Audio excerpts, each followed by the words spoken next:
I ain't gotta have a ring, I ain't gotta have a belt, I ain't gotta have a crown, I still lay it down. I ain't gotta have a ring, I ain't gotta have a belt, I ain't gotta have a crown, I still lay it down, lay it down. I lay it down, lay it down, lay it down, lay it down, lay it down, lay it down. I ain't gotta have a ring, I ain't gotta have a belt, I ain't gotta have a crown, I still lay it down. I'm a threat to the industry.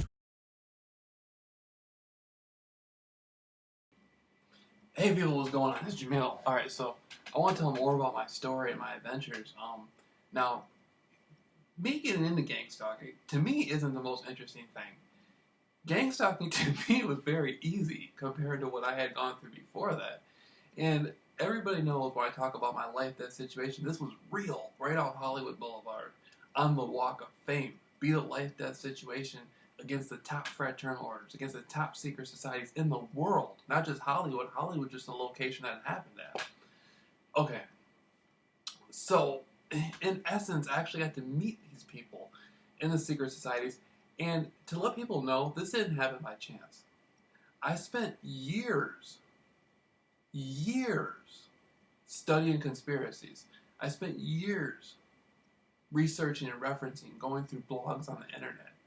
Years reading books, years listening to all sorts of radio interviews. The average person who studies conspiracy does not put a tenth of what I put into my conspiracy research. I would just sit there night after night after night, researching the Charles Manson case, researching all the connections, everything, and it was insane. That's all I did. All I wanted to do was know, and this didn't go on for a year or two. This went on for a few years. Then, of course, it referenced into many other areas. It's referenced into the music industry. And it cross-referenced often with my Jonestown research, which came after the Manson research. But when I did my interviews, I did them both at the same time. But the Manson research came first. Then, later on, this is before the interviews, the pre-interviews. I did many interviews with a few different people. But you had the Manson research, and you had the Jonestown research. And the Jonestown and Manson research went hand in hand. And now with Jonestown, it had gotten very interesting because Jonestown, there was one researcher named John Judge who called it the black hole in Guyana, meaning nobody knows what happened. And I was able to penetrate a level deep enough to see what these people were actually up to down there.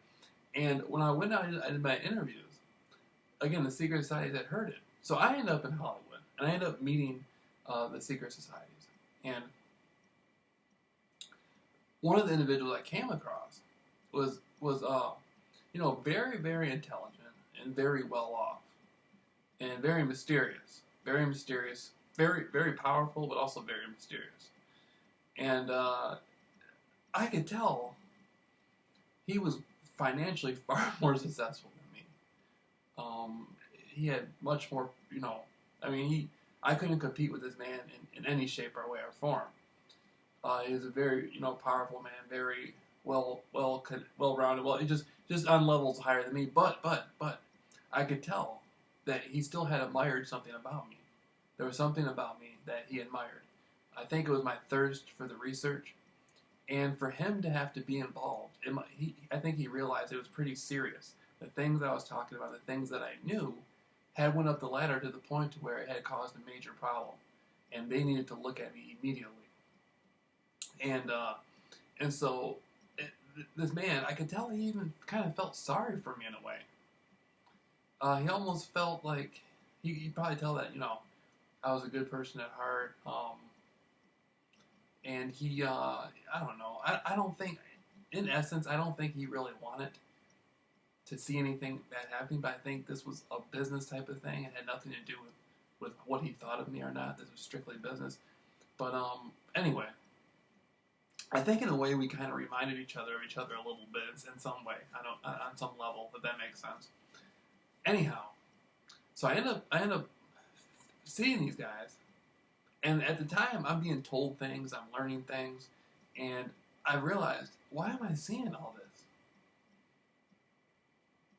Right? And so when the situation comes, or I get put in a like-that situation, now the gunmen were already there, everything was already set up. I was able to get out of it because of my energy. I had glasses on. I seemed real, meek and easy and stuff like that. And I think there's a little bit of street smart quality about me they had perceived. So I said, well, man, this guy, he's studying, he's reading, he's a little bit street. He's not going to tell anybody what he met us and stuff like that. He's going to be far too intimidated and, just let him go on about his business. And so I'm still piecing stuff together. Then by the time I get back to Michigan, I start talking and start revealing. Then I start finding out.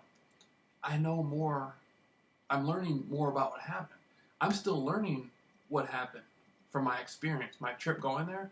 As the weeks go on, I'm still learning more about what happened. It took me a long time to piece all this together. These people are 100 steps ahead of you. And so these people find out. They're like, wait a minute. Not only did this guy run his mouth about all our business in the research world, but he also finds out that we tried to set him up and dupe him. And so they're like, what? They're like, now he's running his mouth about it. Oh, hell no. So they put me in the gang stalking program. And the gang stalking program, it's been about a year, and a lot of interesting things have happened to Jameel Rawls in my life. Anyhow, I've been able to find spiritually, metaphysically, in a lot of different ways, just loopholes through the gang stalking program. And I've just been catapulted to success rapidly. And now I'm telling my story to people. And after I tell people my story and I tell them my experience of grinding through gang stalking, by just confronting the gang stalkers and doing stuff like that, people are finding it really, really simple to grind through it. It's almost like the 100 monkey effect. So at this point, I've been setting up courses. I got people that I'm helping grind through it, clients. What I'm looking to do is establish something for the professional world, for lawyers, doctors, especially the people in Hollywood, because that's where I learned everything from. That's where I got it from, was the most powerful people in Hollywood, the most powerful secret societies in the world. That's who gave me this opportunity. And so I'm bringing it back home. Say, if you're an actor, you can act better. If you're an actress, you can be a better actress. You can do anything you want to better if you go through gang stalking. Now, me, before this experience, before going to Hollywood, I had been to Hollywood before that. But when I say Hollywood, I'm talking about meeting the secret societies. Before I met them and who I am now, it's two different people. These people actually helped me. If it had not been, put the life death thing for a side, put the gang stalking thing for a side. If I had not met these people and went through what I went through, I wouldn't be who I am today. So what I'm looking to do is I'm looking to set up courses for people who are musicians, actresses in Hollywood who need assistance. Okay. And so that's what I'm doing now. I live in Norton Shores, Michigan, United States of America. And I'm single, ready to mingle, no children, no nothing. And I just want to get back to where it all started. Every day I watch a plane leave from the airport. I think, man, I want to be on that plane. I want to get out there. Get me in the Warner Brothers, baby. That's what I want. Get me out there in those studios. Let me help people grind through gang stalking, because I know the actors and actresses that go through it.